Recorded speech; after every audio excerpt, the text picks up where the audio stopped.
Olá, meu irmão querido, minha irmã, mais uma vez sejam bem-vindos ao nosso podcast Partilha Entre Irmãos. Estamos aqui esperando você para começar a nossa partilha da Palavra de Deus. Se você acha que vale a pena, se você quiser compartilhar com mais alguém, manda para alguém depois que você assistir, ou então interage com a gente aí, bota um joinha, faz um comentário, alguma coisa, dá um sinal de vida para que a internet possa sentir que a gente está se movendo aqui e possa sugerir o nosso podcast também para mais pessoas. Estamos juntos nesse comecinho de 2026, que beleza, ano de Copa do Mundo. De eleição. De um monte de feriado. Olha, para ver se pode. A gente já está pensando nos feriados, né? Que coisa feia. Mas vamos nós. Laura, minha irmã, como é que tá de entradas? Na força do Espírito Santo, na força da palavra ainda, inebriada pelo podcast passado, aquela intenção do Papa que é para o mês inteiro, né, Padre Antônio? Exato. Talvez até para o ano. E, Padre Antônio, eu fiquei, quando eu vi a notícia, encantada com o versículo-chave que a Renovação Carismática discerniu, né, em oração para o nosso ano. Que base, que direção, né? Fiquei encantada porque é a essência da nossa fé, né? A base da nossa fé, que alegria. Meu coração foi inundado de alegria quando eu vi essa notícia, com vontade de anunciar o ano inteiro, Padre Antônio. Vale a pena. Bom, para quem não sabe, todo ano a Renovação Carismática aqui no Brasil, o Conselho Nacional da Renovação discerne, ora, pede a Deus uma palavra norteadora para o ano, né? Para ser usada nos encontros, para ser aprofundada. E esse ano a palavra que o Senhor deu foi Atos dos Apóstolos, capítulo 4, versículo 12a. Atos dos Apóstolos, capítulo 4, versículo 12a. Em nenhum outro há salvação, em nenhum outro nome há salvação. O versículo 12 todo diz assim: em nenhum outro há salvação, porque debaixo do céu nenhum outro nome foi dado aos homens pelo qual devamos ser salvos. Foi então escolhida, né, a primeira parte, em nenhum outro há salvação, para ser a palavra norteadora da renovação nesse ano. Eu creio que é uma palavra profética, ou seja, é uma palavra de Deus para ajudar a gente a não perder a direção em meio aos desafios que vão ser os desafios desse ano. Um deles, você lembrou, eleições. Bom, precisamos escolher um nome, o nome para o presidente da República, para o governador do estado, para deputado, se não me engano, enfim, para senador, certo, mas sem esquecer que há um só nome pelo qual todos nós somos salvos. Esse nome é o segredo, esse nome, o nome de Jesus, é o segredo que vai nos ajudar a discernir todo o resto. E, por outro lado, não podemos ter a ingenuidade de que qualquer outro nome vai poder nos trazer o que só Jesus pode. Né? Todos os nomes que a gente vai escolher devem ser bem escolhidos para cumprir a sua tarefa. Mas a salvação, essa plenitude de paz, de graça, de vida que Deus sonhou para nós, só Jesus nos traz. Então, me parece que é uma palavra profética também para esse tempo de eleições. Antes de escolher qualquer outro nome, é preciso que o nome de Jesus esteja entronizado no nosso coração, na nossa mente, na nossa pátria, primeira coisa. Portanto, precisamos evangelizar o nosso Brasil, né? Enquanto outros vão propor os nomes salvadores, né? Enfim, nós propomos Jesus Cristo. Precisamos evangelizar o nosso Brasil. Depois, também uma palavra profética para ordenar, organizar. Eu creio que o nosso próprio trabalho missionário, evangelizador, lembrando a nós cristãos católicos que trabalhamos, por exemplo, com a internet, né, que o nome único no qual há salvação é o nome de Jesus. Nós católicos não temos problemas com outros nomes, né? nossos santos, nossas devoções, isso não é um problema nosso. Se é de outro, não é nosso. Só que precisamos lembrar disso. O nome que traz salvação é o nome de Jesus. É uma palavra profética porque ajuda a gente a discernir e organizar o nosso trabalho missionário evangelizador. Não podemos perder de vista isso, porque senão vamos falar de todos os outros nomes, mas não vamos falar o bastante do nome de Jesus. Podemos propor a devoção a muitos outros, mas espera aí, a devoção que salva o devotamento, é a devoção do nosso coração a Jesus Cristo. Então, organizamos o resto a partir disso. Padre Antônio, é muito forte essa expressão, São Pedro deixar, entre vírgulas, porque debaixo dos céus nenhum outro nome foi dado aos homens. Eu assim, imbuída de um espírito inaciano, eu estou contemplando essa cena. Ele estava preso, né, Padre Antônio? Ele saiu e ele, que nem em Pentecostes, né, ele anunciou, ele proclamou. E aqui diz, né, no 8, cheio do Espírito Santo, ele responde. Então, mesmo depois de um momento terrível, certamente, que ele deve ter passado, né? Ou talvez exatamente pelo momento terrível que ele passou ali na prisão, né? Pedro, mais inundado ainda do Espírito Santo, ele proclama esse versículo 12, em nenhum outro a salvação, inclusive com uma coragem imensa, porque ele poderia ser preso por não dizer que a salvação vem de César, como era o normal naquela ocasião, mas ele, cheio do Espírito Santo, de alegria, de amor, ele fala com todas as letras, debaixo do céu nenhum outro nome, deixando claro, naquela ocasião e hoje para nós, que só o nome de Jesus, só no nome dele, só ele é o Salvador. Né? O contexto da frase é o contexto da cura do paralítico junto ao templo, né? Uhum. Que é um milagre que fez, vamos dizer assim, remexeu com o pessoal em Jerusalém, né? Acho que todo mundo que conhece um pouquinho da Bíblia lembra dessa passagem. Depois de Pentecostes, Pedro e João estão caminhando em direção ao templo e numa das portas principais do templo, eles encontram um homem que não consegue andar e que está pedindo esmola. E quando esse homem vê Pedro e João passando, como todos os outros, ele espera uma esmola. Mas aí Pedro e João dizem para ele, olhe para nós, olhe para nós. E Pedro então diz, em nome de Jesus Cristo, ouro e prata não tenho, mas aquilo que tenho te dou. Em nome de Jesus Cristo, levanta e anda. E o homem é curado e entra no templo pulando, né, saltando e louvando a Deus. Bom, aí já era, a coisa já foi ficando mais animada em volta, né? Mas tudo isso me parece que já diz muito, né? Eu acho interessante essa expressão, Pedro e João passam e Pedro diz para ele, olha para nós. Eu acho que Pedro tem a clara consciência de que ali, ele e João são a presença da igreja e a presença de Cristo. Por isso ele diz, olha para nós. Primeiro, ele não diz olha para mim, ele diz olha para nós. Né? Acho que Pedro não tinha nenhum tipo de espírito, como é que a gente pode dizer, de marketing, né? Olha para nós, vou agora fazer uma mágica aqui. Não. Também não era um homem orgulhoso, vaidoso. Uhum. Esse olha para nós, eu acho que ele tem um sentido maior, né? Olha para nós e vê os discípulos, os apóstolos de Cristo. Olha para nós e vê a igreja de Cristo.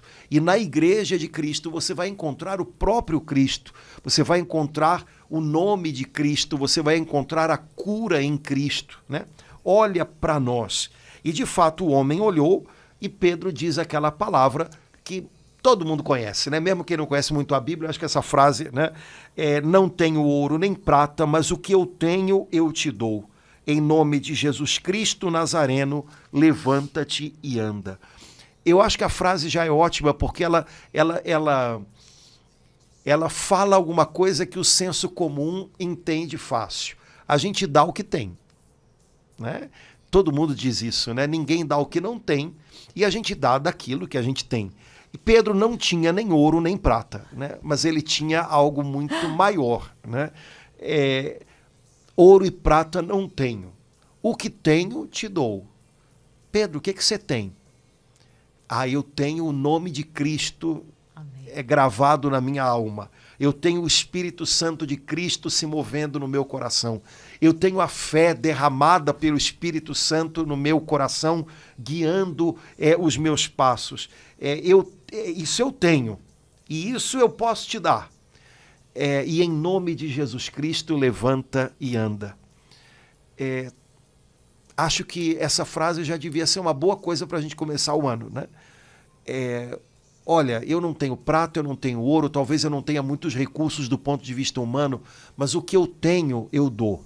No fundo, o que eu tenho, eu vou acabar dando, viu? Se eu tenho amargura, eu vou dar amargura. Se eu tenho medo, eu vou disseminar medo. Se eu tenho incredulidade, eu vou disseminar incredulidade. Mas se eu tenho a palavra de Cristo plantada no meu coração, se eu tenho essa fé sobrenatural que o Espírito Santo derrama nos corações daqueles que confiam sua vida ao Senhor, isso eu também vou dar. Então, o que eu tenho, eu te dou.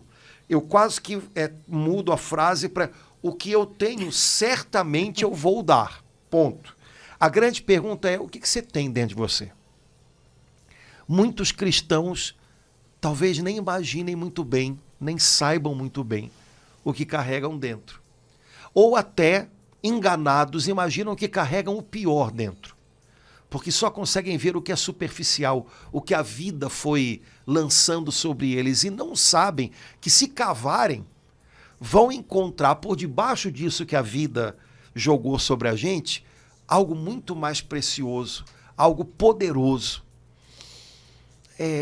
Eu perguntaria para cada irmão que está aqui partilhando com a gente hoje, nesse comecinho de ano ainda, o Pedro, né, o Maria, o Cláudia, o José, o que você tem para dar?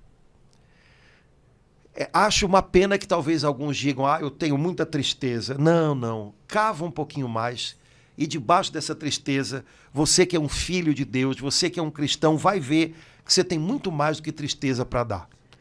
Eu acho que eu não tenho nada para dar, não. Não, você tem. Talvez você nem saiba, mas você tem algo muito valioso aí dentro. Pois é, o que eu tenho eu te dou. O que você tem é o que você vai dar. Agora, seja bem consciente do que você tem. Pedro então diz, em nome de Jesus Cristo, levanta e anda. Ele tinha muito para oferecer. Como cada um dos irmãos que está aqui com a gente hoje, eu tenho certeza que tem também. Mesmo aqueles que ainda não descobriram. Agora, o segredo é, cava mais fundo. Não se deixa impressionar pelo que a vida jogou sobre você. Não é só isso que você tem para dar. Cava mais fundo e você vai descobrir as riquezas de Deus que estão aí dentro, como aquela música, né, que a gente aprendia tanto tempo atrás, acho que o pessoal mais novo nem conhece, quero mergulhar nas profundezas, né, daquilo que a gente carrega dentro da gente. Então, acho que é nesse contexto que a gente vai chegar no capítulo 4, versículo 12. Né? Padre Antônio, foi uma palavra, né, como o senhor começou esse podcast dizendo, que os irmãos, né, do Conselho Nacional da Renovação Carismática, em oração, em discernimento, receberam do Espírito Santo. E para nós que bebemos, né, da renovação, Senhor, eu tantos de nós, acredito que muitos dos irmãos que estão nos vendo, uma das primeiras lições que a gente aprende, eu acho que foi a primeira lição no grupo de oração, a gente poder ver a diferença em dizer em nome de Jesus, no nome de Jesus, né? Na pessoa de Jesus, né?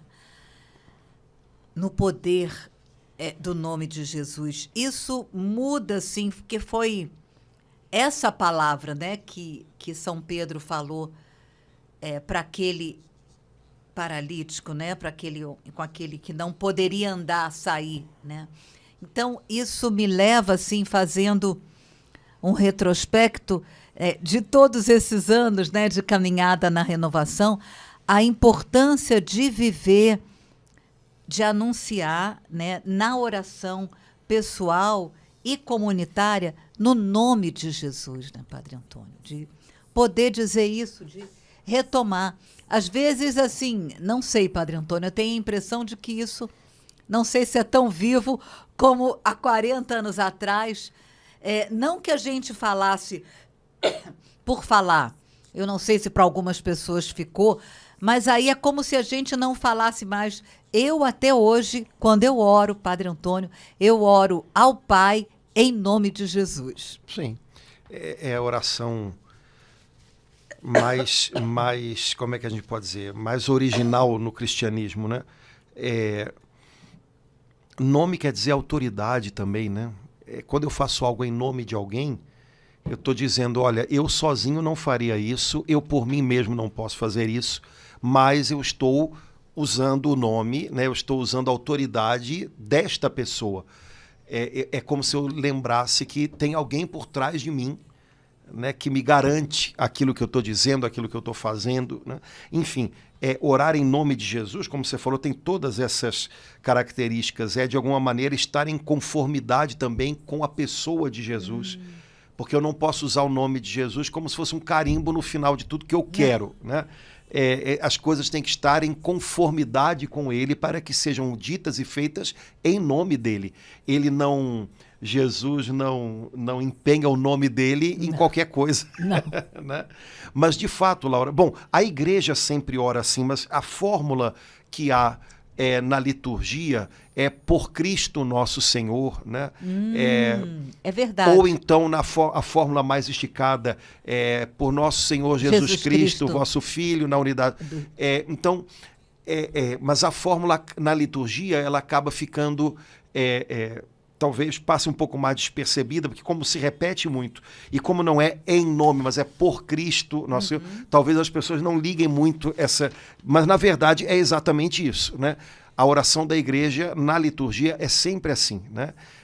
É por nosso Senhor Jesus Cristo, ou por Cristo nosso Senhor, ou agora na tradução nova do Missal, que está maior, né? Então, sempre a igreja ora em conformidade com Cristo, com aquilo que há no coração de Cristo, pela autoridade que Jesus nos dá para nos achegarmos ao Pai. O que eu acho que hoje está se perdendo muito é que, como... né, por uma série de motivos, essa maneira de falar em nome de Jesus se tornou uma coisa popularizada, muita gente fala isso brincando. E aí eu acho que isso aqui não tem cabimento, né? Porque é você usar o que é mais sagrado, porque é o nome dele, né? De uma maneira quase que jocosa. Então isso a gente tem que evitar, né? Nem de brincadeira fazer isso, né? Qualquer coisa, em nome de Jesus, né? Não fazer isso, né? Mas, de fato, é o selo de autenticidade, né, da nossa oração e da nossa vida, né? Quando nós oramos pelo que a Escritura nos ensina, pelo que a fé da igreja nos ensina, na verdade nós entramos na oração de Jesus. Jesus é o Filho de Deus feito homem. Enquanto Jesus caminha sobre a terra antes da sua glorificação, ele se dirige ao Pai, ele fala com o Pai de maneira humana, com palavras humanas. Portanto, Jesus traz para esse nosso mundo humano esse diálogo amoroso, eterno que há entre ele e o Pai na Trindade. E quando ele ressuscita e volta para o Pai na sua ascensão, ele volta para o pai, mas ele carrega com ele esse Aham. diálogo agora feito de maneira humana, com palavras humanas, né, com um coração humano. Portanto, quando a gente ora, a gente entra nesse diálogo eterno, mas agora também com palavras humanas, entre o filho e o pai. A gente entra nesse rio, né, de amor que flui entre o filho e o pai. Não é a nossa oração, é a nossa oração porque somos nós nos unindo a ele. Dizer em nome de Jesus significa um pouco isso, né? Estamos entrando na oração do filho, estamos entrando no diálogo do filho com o pai. Isso é glorioso, né? Reconhecer isso como a nossa oração. E seria bendito o dia em que todo cristão entendesse isso, né? Quando eu oro no meu quarto, no meio das minhas angústias, nas minhas alegrias, na verdade eu estou me unindo à oração dele. Eu estou transformando aquele meu pobre momento, aquela minha pobre palavra, em algo que é unido ao glorioso diálogo do filho com o pai, né? Aquilo que eu estou trazendo se torna mais uma parte, uma pequeníssima parte desse diálogo amoroso do filho com o pai. A gente entenderia a nossa oração de uma outra maneira, né? E eu manifesto isso orando em nome de Jesus. Que lindo isso, Padre Antônio. Aquela pessoa triste, lá sozinha, num apartamento em Copacabana, já que a gente está em Copacabana, acabrunhada, mas ela é movida a orar e, naquele instante, ela é unida a Jesus, que está à direita do Pai, e Jesus, à direita do Pai, se une a essa pessoa numa só oração. Isso é a igreja. Que beleza essa imagem que o Senhor nos trouxe. Isso faz realmente, Padre Antônio, muda a maneira como que a gente vê a nossa oração. A gente já tem uma compreensão boa, eu acredito, do significado da nossa oração em uma missa, em um ato litúrgico, mas da maneira como o senhor falou, a gente vê com a mesma dignidade, né, ou com o mesmo encantamento, né, a nossa oração na nossa casa, na cozinha, muitas vezes, sabendo que também à direita do Pai, Jesus se une a nós, né? Sim. Tudo que nos desce do céu, do coração do Pai, nos vem por Jesus. Tudo que sobe da terra ao coração do Pai é levado ao coração do Pai por Jesus. Então, a gente tem que tirar todas as consequências disso, né? Tudo que vem do céu nos vem por ele. Ele quis se tornar nosso irmão, ele abraçou a nossa condição humana, ele entende as nossas dores, aquilo que é mais profundo na nossa alma. Por outro lado, por meio dele, em nome dele, tudo que eu vivo e tudo que eu oro entregando ao Pai, chega ao coração do Pai, né? Por meio dele, unindo a ele, eu posso unir a ele a dor dele na cruz, as minhas pequenas dores de cada dia, a vida dele no céu, a minha vida que vai transcorrendo dia a dia. Tudo que eu uno a ele chega ao coração do Pai. Então, em nome de Jesus, significa isso. E ao mesmo tempo, Padre Antônio, isso tudo que o senhor está falando, para mim, nos remete, né, ao milagre, né, do Natal, aquele instante lindo que ainda está vivo, né, no nosso coração, nas nossas almas. Ele passou pelas mesmas situações do que a gente, ou melhor, por situações bem mais doídas, né? Maria grávida não encontra lugar, vai para uma gruta e depois tem que sair de lá, tem que correr para o Egito, depois de 2 anos, eu acho, volta, e aí não vai para aquela cidade, vai para Nazaré. Sempre Jesus passou pelas mesmas coisas, as mesmas dores, as mesmas situações que a gente passa, né, Jesus? Padre Antônio, isso é tão forte, a gente poder pensar, contemplar isso, né? E ele tornou tudo isso um caminho, né? Ele é o caminho, então o caminho passa por tudo isso. Né? Enfim, então, voltando para o livro de Atos dos Apóstolos, Pedro e João, em nome de Jesus, né, usando a sua fé, ordenam aquele paralítico: levanta-te e anda.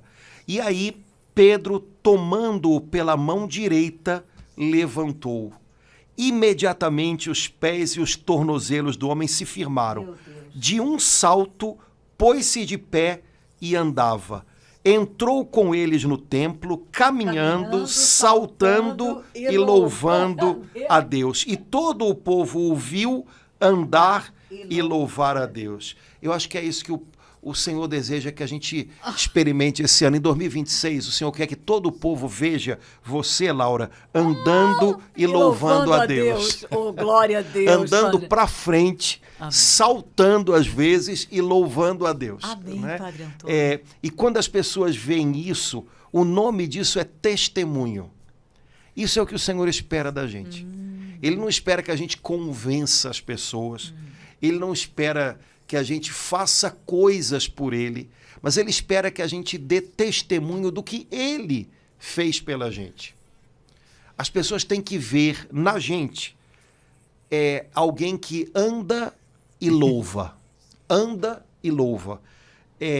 As pessoas não devem ver na gente alguém que está encolhido, amuado, estacionado e reclama, e briga, e pragueja, mas alguém que anda e louva.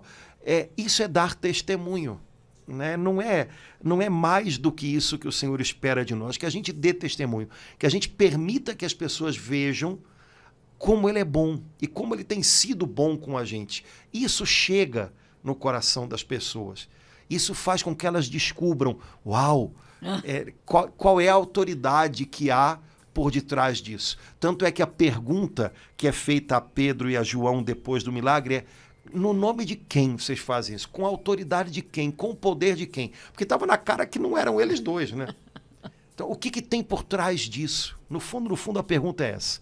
O que tem por trás disso? E, de fato, havia muita coisa por trás daquilo, né? Muita coisa. Bom, Pedro e João entram no templo, o povo começa a se juntar e tal, e aí Pedro prega Jesus, né? O milagre acontece, mas o milagre acontece como testemunho, é para chamar a atenção sobre Jesus. Quando Deus trabalha, quando Deus age, quando o Espírito Santo realiza milagres, quando é para chamar a atenção para Jesus. Certo? O Espírito Santo sempre chama a atenção para Jesus. Nunca para si próprio e nunca para um outro. Sempre para Jesus. Então, quando o Espírito Santo testifica algo no nosso coração, quando por meio do ministério de alguém o Espírito Santo alcança o nosso coração, o Espírito Santo não atrai a gente para aquela pessoa, ele atrai a gente para Jesus. É verdade. Né? E aí, Pedro começou a pregar Jesus. Né? Qual era o assunto dele? O que tem por trás? Vocês querem saber o que tem por trás disso? Vou contar para vocês. Esse Jesus que vocês rejeitaram, esse Jesus que vocês mataram, esse Jesus, olha, foi ele que agora está vivo e que realizou as maravilhas que vocês estão vendo agora. Portanto, se arrependam, mudem de vida, acolham Jesus no coração de vocês, na vida de vocês. Pedro faz um convite às pessoas, né? São judeus que estão vendo aquilo. Logo depois do dia de Pentecostes, portanto, Jesus tinha morrido na cruz diante de todos 2 meses atrás. As pessoas ainda lembravam. E Pedro diz: olha, esse Jesus que vocês mataram é o autor da vida. Ele está vivo, ele ressuscitou. E quem está vivo sempre aparece. Foi ele que curou esse homem aí, foi no nome dele. Em nome de uma pessoa morta, como é que pode se dar vida a alguém? Como é que se pode levantar alguém que era paralítico? Não dá. Então, ele está vivo, ele ressuscitou. Arrependam-se. Vocês têm uma chance. Deus está dando uma chance. Né? Que bacana isso, né? Pedro diz que vocês mataram o autor da vida, é uma coisa dura se dizer, né? Mas aí a palavra dele depois não vocês estão condenados por isso, mas arrependam-se. Ele ressuscitou e ele traz vida para vocês. Arrependam-se. O evangelho é sempre uma palavra de chance, de oportunidade. Por mais que seja uma palavra dura e que obrigue a gente a reconhecer: eu matei Jesus, meu pecado matou Jesus.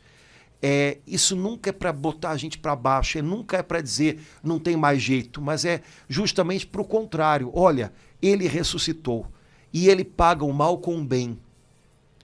Arrependa-se, creia nele. Ele pode mudar a sua vida, ele tem jeito, ele tem solução. O evangelho é sempre um chamado a recomeçar. É sempre uma oportunidade, é uma boa notícia, mesmo quando é dura de se ouvir, mas é sempre uma boa notícia. E é desse jeito que a gente deve anunciá-lo, como uma boa chance, uma boa notícia, uma boa oportunidade de Deus para todos, né? Bom, mas aí Pedro e João estão pregando no templo e aí os sacerdotes percebem o que está acontecendo, o burburinho está acontecendo, mandam prender Pedro e João. Mandam colocá-los no cárcere até o outro dia. E no final, né, do outro dia, conversam com Pedro e com João, perguntando aquilo que a gente falou. Aí está no capítulo 4 de Atos dos Apóstolos, versículo 7. Com que poder ou em que nome fizestes isso? Tem alguma coisa por trás de vocês? O que é que move vocês? O que é que faz com que vocês possam fazer um homem paralítico levantar? Expliquem para a gente. E essa pergunta se repete no Novo Testamento. Volta e meia. Perguntam a Jesus a mesma coisa. Né? Quando verdade. Jesus expulsa os vendilhões do templo, ninguém diz que ele está fazendo a coisa errada. Mas querem saber com que autoridade você faz isso. Tem alguma coisa por trás de você? E aí a pergunta eu faço também para os irmãos que estão com a gente, né? Quem é que está por trás de você? Amém. Tem alguém por trás de você? Devia ter, né? Então, com que poder ou em nome de quem vocês fazem isso? E aí, Pedro, que, nossa mãe, né? Fala, olha, vocês querem saber? Vamos dizer em nome de quem? Foi em nome de Jesus Cristo Nazareno, que vocês crucificaram, mas que Deus ressuscitou dos mortos, que nós realizamos isso. Ele é a pedra que vocês rejeitaram, mas que se tornou a pedra angular. Deus está edificando algo novo e a pedra angular é Ele. E aí vem o versículo 12, que é a palavra norteadora da renovação nesse ano. Em nenhum outro há salvação, porque debaixo do céu nenhum outro nome foi dado aos homens pelo qual devamos ser salvos. Esse nome foi dado aos homens, né? Nenhum outro foi dado, mas esse foi dado. Esse é o nome de Jesus. É o nome que salva. É a âncora que a gente pode se agarrar, né? É o salva-vidas que a gente deve vestir para não ser tragado pelo naufrágio da morte, da tristeza, do pecado, né? Do mundo. Né? Você tem um nome pelo qual você ainda pode ser salvo. Você deve ser salvo por esse nome. Agarra nele. É o seu bote salva-vidas. Agarra nele.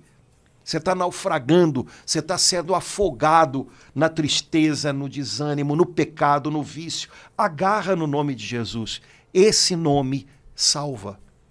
É o que Pedro está dizendo para a gente. A palavra salvar, hoje para a gente talvez possa parecer dizer tão pouco. Né? A salvação. Tá? A salvação salvação. Não é salvação só disso ou daquilo, desse problema ou daquele. É a salvação do naufrágio da vida, naufragar no desespero, no pecado, no que não tem sentido. Você tem a impressão de que a sua vida não tem sentido? Agarra em Jesus. Ele vai dar sentido para a sua vida.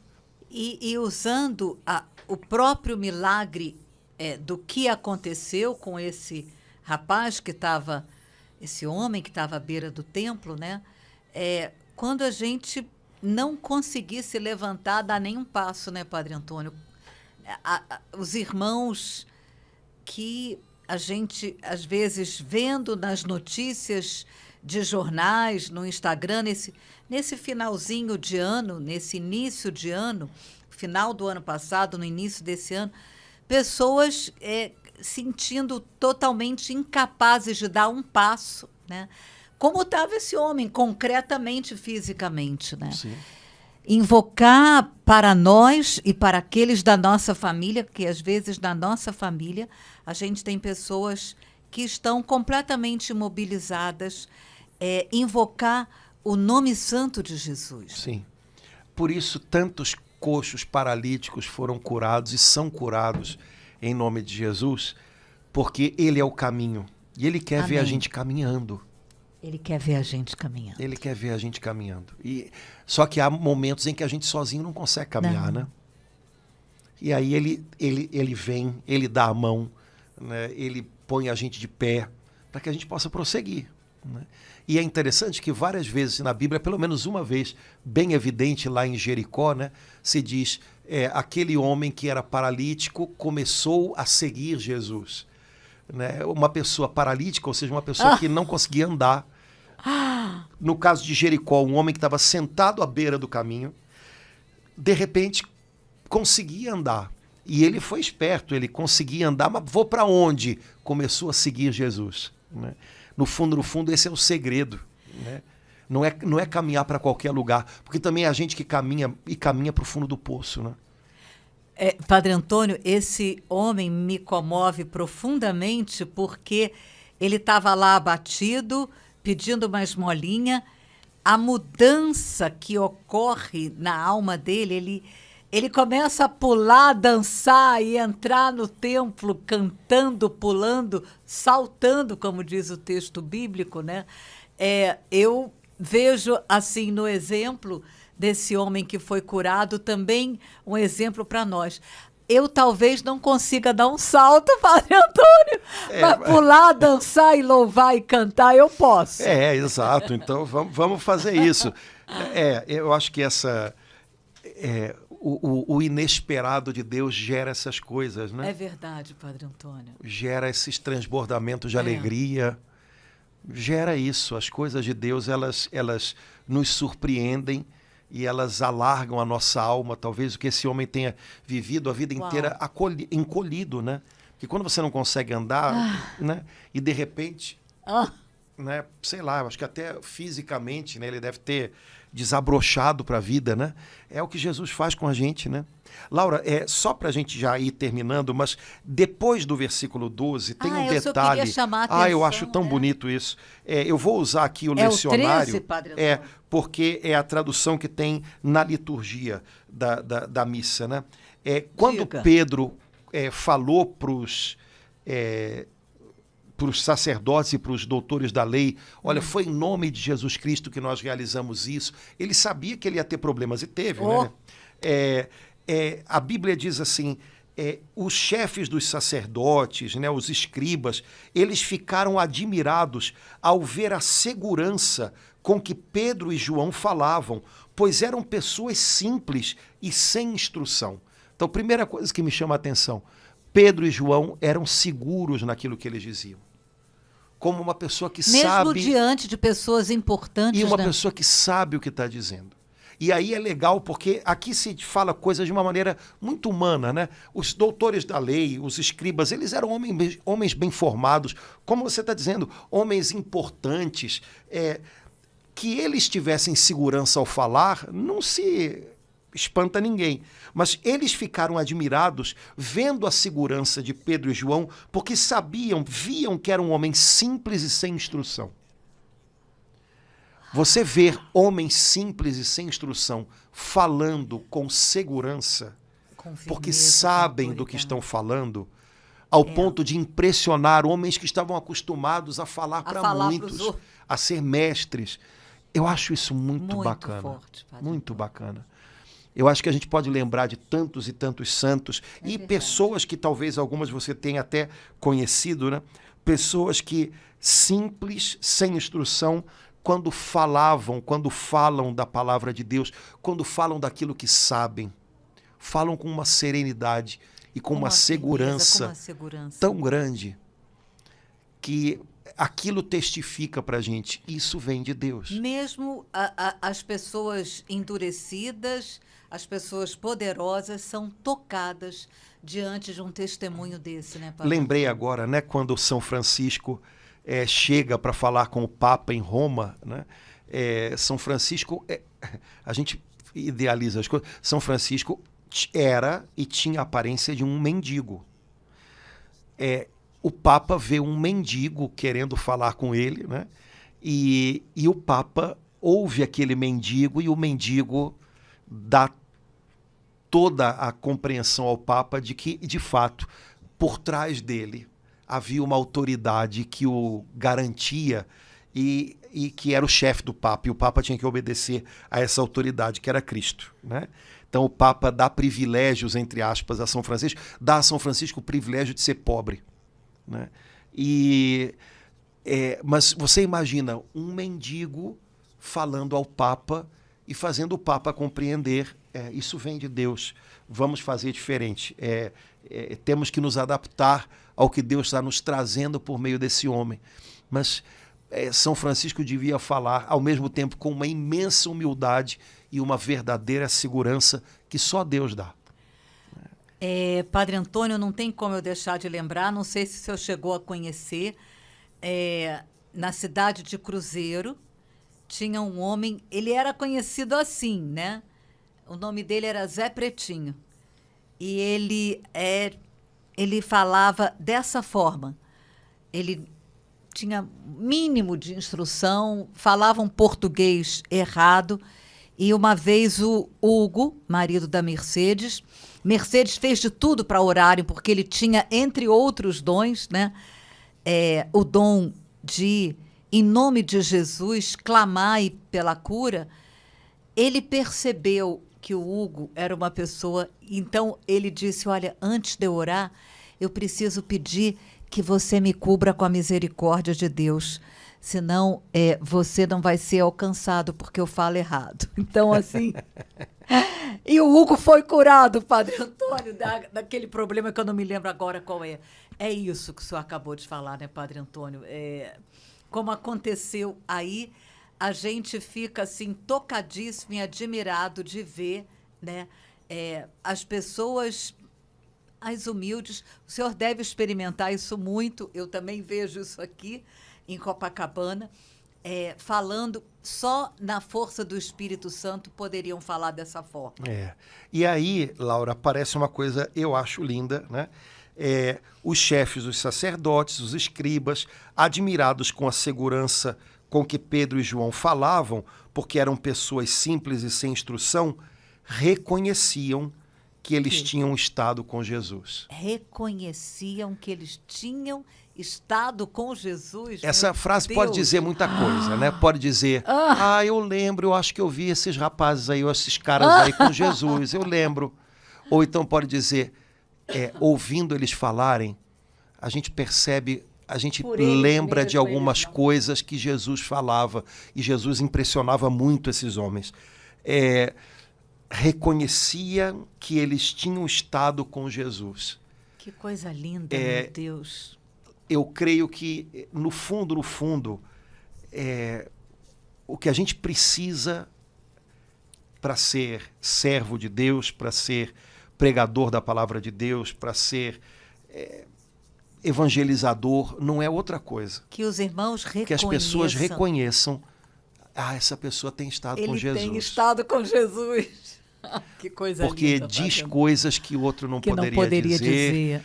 Faz coisas que o outro não poderia fazer. Não necessariamente coisas extraordinárias, mas coisas que só faz quem esteve tem estado com Jesus. Né?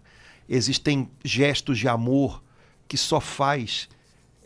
quem tem estado com Jesus. Ontem eu estava lendo um livro sobre a Santa Irmã Dulce, né? Tem coisas que só faz... Quem tem estado com Jesus. Quem não tem estado com ele, faz não. Então, quem sabe, isso não poderia ser o alvo da nossa vida. Nossa. Nesse ano de 2026. Eles reconheceram que eles têm estado com Jesus. Quer dizer, primeiro, o alvo tem que ser estar com Jesus. Estar com Jesus. Estar com Jesus. Que as pessoas reconheçam não é o alvo, é a consequência. Sim, é verdade, né? Padre. Mas o alvo seja esse. Senhor, eu quero esse ano estar contigo. E estar contigo de uma maneira tal que mesmo na minha ignorância e simplicidade, o Senhor imprima na minha alma coisas tão verdadeiras. Amém. E eu possa testemunhá-las de um jeito tão sincero que as pessoas reconheçam que por trás de mim tem o Senhor.